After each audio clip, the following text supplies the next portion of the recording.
which large baby items are worth either registering for or investing in. So let's jump right into it. The way I determine if a baby item is worth getting is money versus time. So money obviously means how expensive is the item.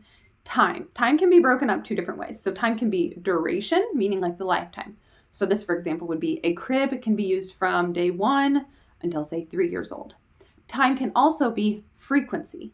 Say a crib is used every single day for naps and sleep, but take a different item like say a jogger stroller. It might be used for 3 years, but it might not be used every single day. Maybe it's used weekly or a couple times a week. So time can be duration or it can be frequency. Money, obviously, very simple. It's just how much something costs. It could be new, it could be used. That could influence your decision as well. So let's jump into it with a few examples. One that I frequently use is the bassinet. I do not think bassinets are worth it. I find them to be very expensive.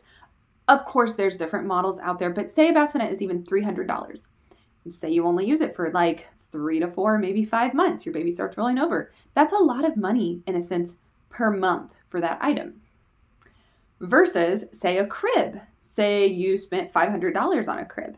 If you use that crib from day 1 to 2.5 years old, maybe 3 years old if you can get that far with your kid, that's a really good price per month or per year on that item. You've spread out that cost over a long amount of time and a lot of usage. So it makes more sense. Also, if you buy a bassinet and then a crib, guess what? You're decreasing the value of the crib because you're now not using the crib for the first 5 or so months. So you made the crib even worth less to have or less value to have it. So I recommend skipping the bassinet based on this investment theory. Jogger stroller. I love my jogger stroller. My jogger stroller came with the infant car seat. It came with one base and then it was the jogger.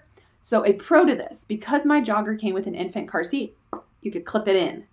If your jogger does not come with an infant car seat, you're not going to be able to use a newborn in that jogger stroller. It's not going to hold them in safely. It's too loose and too bumpy, essentially. Now, the jogger we got at the time, I want to say was about $350. And again, that was for a car seat and a base and the stroller.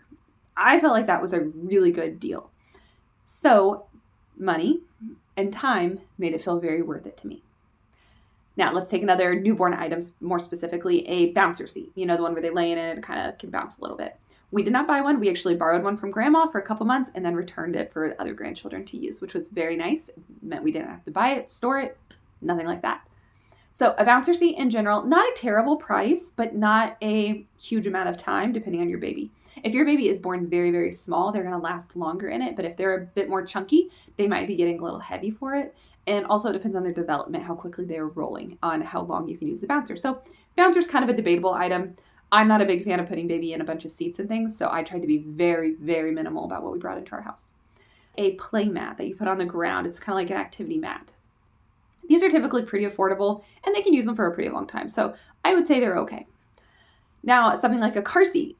Honestly, a car seat's a need. It's not a want. So investment-wise, I think pretty much no matter what, it's going to be a good investment. I think when it comes to what car seat you pick, you can obviously go very high on the money or very low.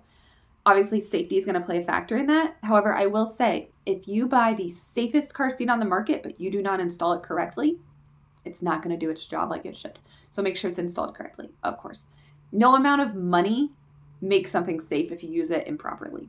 So car seat, I would say, is a great investment. It's just up to you how much you are willing to invest. It's something you need to have. High chair. I did not want a freestanding high chair. I wanted a booster seat that would sit at the table more nicely with us. Our booster seat has a tray that slides underneath it and can be stored away so they can sit at the table where they're properly eating with us, or we can pull out that tray and attach the tray to them if needed as well. And then they're close to the table, but they have to sit a little bit back from it. I like the booster seat style. We actually got one secondhand. This was an item that I did not feel the need to purchase new. I want to say we got it for like $30. And honestly, when we're done with it, we'll probably sell it for $15. And we will have used it for multiple years by the time we get through all of our children. Great investment. And I love that we bought this secondhand. It was a win all around for us. We paid very little money and we're getting a ton of time and use out of it. It is frequently used. Obviously, our baby eats multiple times a day. Our toddler ate multiple times a day before they, of course, retired it. And now our next child is using it. So those are some thoughts, tips, advice on what large baby items you want to invest in and what to consider. The main thing would be money And time. Again, duration, how long over the years will you use it, and frequency. Is this a daily used item or is this more of a monthly, weekly used item? So some items that might be used less frequently would be something like an activity center for when you go camping, like it's very specific, or a travel high chair. I would not spend a lot of money on this because it's only used for travel. But if you could find one very affordably or secondhand, maybe it's worth it, even though you only use it a little amount of time. If you paid little for it, it might be worth it. So it's all about juggling that money versus time and usage that you're going to get out of an item. I recommend trying to be minimal where you can be. Do not feel like you have to have every baby item on the market, and only invest in ones that matter to you. For example, a baby monitor may be very important to you. You may want top of the line because it has to do with safety and it's a priority to you. Versus something like a bouncer seat or like a mamaroo or a swinger or this and that. You don't actually need it. Like our babies did not sit in swings. They survived. They made it through. They don't even know what they were missing because they were fine without it. Those are some of my takeaways, some things for you to think about when it comes to investing in large or expensive baby items for you, your family, and your household. I hope this video helped you out. If so, comment any large items that you felt like were worth it or not worth it, ones that you used for a long time, ones that you found were only used for a short amount of time that were kind of a bummer, and what your best investments were, or maybe your worst investments. Let's help other mamas out. Let's give good advice, and hopefully you're finding this video when you're still in the baby registry time. That's the best time to be watching this and learning and taking in all this information.